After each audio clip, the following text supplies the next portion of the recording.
Hello friends, welcome to Money Marathon YouTube channel. Last 1 வீக்கா மக்கள் பலருக்கும் இருக்கிற மிகப்பெரிய டவுட் அவங்களோட மியூச்சுவல் ஃபண்ட் எஸ்ஐபியை கண்டினியூ பண்ணலாமா இல்லை இப்போதைக்கு ஸ்டாப் பண்ணிடலாமான்னு. மக்கள் எல்லாருக்கும் இந்த டவுட் வரக்கு மிகப்பெரிய reason S Naren. S Naren வேற யாரும் இல்லை, ஐசிஐசிஐ ப்ரூடென்டியல் மியூச்சுவல் ஃபண்டோட சிஐஓவா இருக்கிறவர். இவர் சென்னையில் ரீசெண்டாக நடந்த மீட்டிங்கில் ஒரு கமெண்ட் இட்டிருந்தாரு. என்ன கமெண்ட்னு பார்த்தீங்கன்னா, 2023ல் ஸ்மால் கேப் மிட் கேப்ல இன்வெஸ்ட் பண்ணவங்க இப்போ ரொம்ப ஒரு பேட் எக்ஸ்பீரியன்ஸில் இருப்பாங்கன்னு சொல்லியிருந்தாரு. அதோட அவர் இன்னொன்னும் ஹைலைட்டாக சொல்லியிருந்தாரு. அது என்னன்னு பார்த்தீங்கன்னா, நெக்ஸ்ட் 20 இயர்ஸில் ஸ்மால் கேப்லேயும் மிட் கேப்லேயும் எஸ்ஐபி மூலியமா இன்வெஸ்ட் பண்ணுறவங்களுக்கு பெருசாக ப்ராஃபிட் எதுவும் இருக்காதுன்னு சொல்லியிருக்காரு.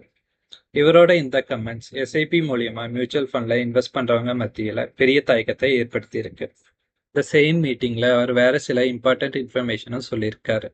அதுல ஃபர்ஸ்ட் என்னன்னு பாத்தீங்கன்னா, 2008-2010 பீரியடை விட 2025 தான் ரொம்பவுமே டேஞ்சரஸ் பீரியட்னு சொல்லியிருக்காரு.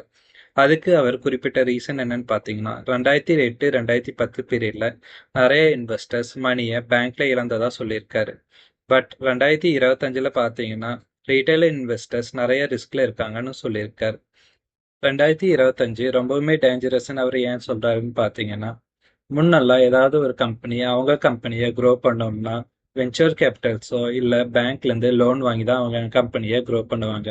பட் ரீசெண்ட் டைம்ஸில் பார்த்தீங்கன்னா எந்த ஒரு கம்பெனியாக இருந்தாலும் அவங்க க்ரோத்துக்கு வேண்டி ஸ்ட்ரைட்டாக ஐபிஓ வந்துடுறாங்க. அதுவும் இல்லைன்னா QIP மூலயமா அவங்க ஃபண்ட் ரைஸ் பண்ண ஆரம்பிச்சிருக்காங்க. இந்த ஐபிஓலையும் QIPலையும் இவங்க ஃபண்ட் ரைஸ் பண்ணுறதுக்கு மெயின் ரீசன் என்னன்னு பார்த்தீங்கன்னா, மியூச்சுவல் ஃபண்டில் நிறைய ரீட்டைல் இன்வெஸ்டர்ஸ் மணியை அள்ளி கொடுத்துட்டே இருக்காங்க. அதனால மியூச்சுவல் ஃபண்ட் ஏஎம்சிஸும் அவங்களோட பெரும்பாலான மணியை ஐபிஓவில் இன்வெஸ்ட் பண்ணுறாங்க. லாஸ்ட் 2 மந்த்ஸாக ஸ்மால் கேப் ஆல்மோஸ்ட் 18% வரைக்கும் கீழே வந்திருக்கு. மிட் கேப் ஸ்டாக்ஸும் பார்த்தீங்கன்னா 17% வரைக்கும் கீழே விழுந்திருக்கு. லாஸ்ட் 6 மந்த்ஸாகவே பார்த்தீங்கன்னா ஸ்மால் கேப் மிட் கேப் மட்டும் விழுகல, லார்ஜ் கேப் ஃபண்டுமே எல்லாமே கீழே விழுந்திருக்கு. லார்ஜ் கேப் இண்டெக்ஸும் ஆல்மோஸ்ட் 12% வரைக்கும் கீழே விழுந்திருக்கு.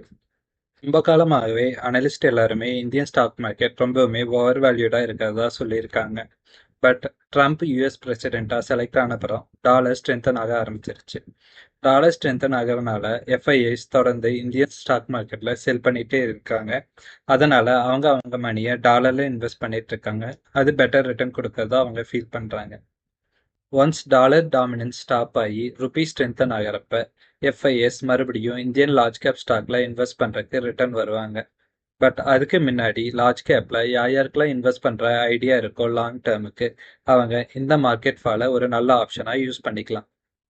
நரேன் ஸ்மால் கேப்பையும் மிட் கேப் ஸ்டாக்கை பற்றி கருத்து தெரிவிச்சிருந்த 2 நாளில் ராதிகா குப்தா எடிலிஸ் சிஇஓவா இருக்கவங்க இதுக்கு எதிர்ப்பு தெரிவிச்சிருந்தாங்க. அவங்க என்ன சொல்லியிருந்தாங்கன்னா, mid gap small gap large gap எந்த ஒரு இதாக இருந்தாலும் லாங் டேர்ம் இன்வெஸ்டர்ஸ் இந்த ஒரு மார்க்கெட் ஃபாலை ஒரு நல்ல பையிங் ஆப்பர்ச்சுனிட்டியாக கன்சிடர் பண்ணலாம்னு சொல்லியிருக்காங்க. கரண்ட் மார்க்கெட் சுச்சுவேஷனில் மியூச்சுவல் ஃபண்டில் எஸ்ஐபி கண்டினியூ பண்ணலாமா வேண்டாமான்னு கன்க்ளூஷன் வர்றதுக்கு முன்னாடி வாங்க லாஸ்ட் 10 இயர்ஸில் இந்த 3 கேட்டகரியும் எப்படி பர்ஃபார்ம் பண்ணியிருக்குன்னு குயிக்காக பார்த்துடலாம். ஃபர்ஸ்ட்டாக நம்ம பார்க்க போகிற கேட்டகரி ஸ்மால் கேப்.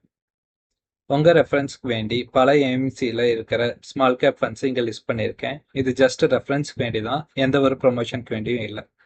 இதில் பார்த்தீங்கன்னா எல்லா ஒரு ஸ்மால் கேப்பும் லாஸ்ட் 6 மந்த்து இல்லை 1 இயர் பீரியட்குள்ளே நீங்கள் எஸ்ஐபி மூலியமாவோ இல்லை லம்சம் மூலியமாவோ இன்வெஸ்ட் பண்ணியிருந்தீங்கன்னா உங்களுக்கு நெகட்டிவ் ரிட்டர்ன் தான் கொடுத்துருக்கும். அதுலேயும் ரிட்டர்ன் ரேஞ்ச் பார்த்தீங்கன்னா ஆல்மோஸ்ட் -15%லேருந்து மேக்ஸிமம் -21% வரைக்கும் போயிருக்கு. பட் 1 இயர்க்கு மேலே, அதாவது 2 இயர்ஸ் இல்லை 3 இயர்ஸ் 5 இயர்ஸ் 10 இயர்ஸ் இந்த ரேஞ்சில் ஹோல்ட் பண்ணியிருந்தீங்கன்னா நீங்கள் எப்படியும் க்ரீன் ப்ராஃபிட்டில் தான் இருந்திருப்பீங்க.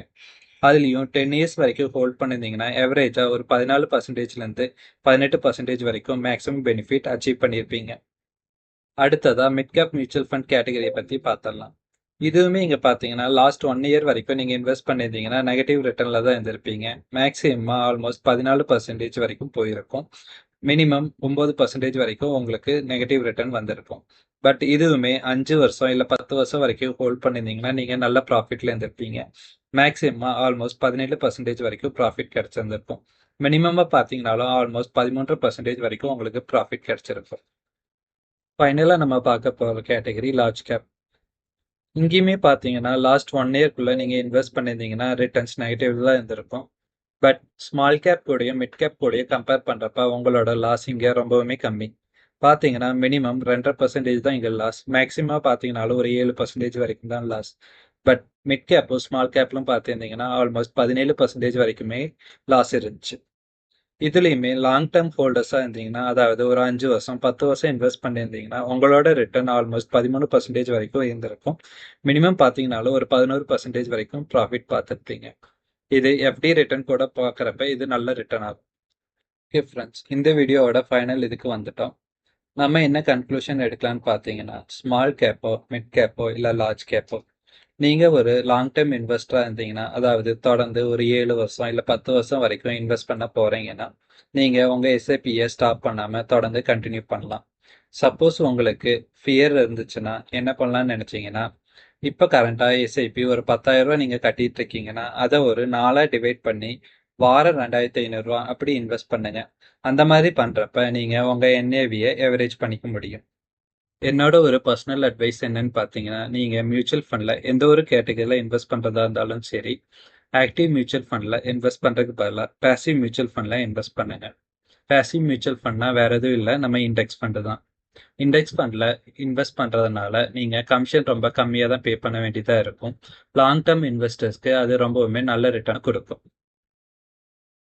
ஓகே ஃப்ரெண்ட்ஸ், இந்த வீடியோவோட ஃபைனல் செக்மெண்ட்க்கு வந்துட்டோம். இந்த வீடியோவில் டிஸ்கஸ் பண்ண இன்ஃபர்மேஷன் உங்களுக்கு யூஸ்ஃபுல்லாக இருக்குன்னு ஃபீல் பண்ணீங்கன்னா எங்கள் சேனலை சப்ஸ்கிரைப் பண்ணி சப்போர்ட் பண்ணுங்க. நன்றி, வணக்கம்.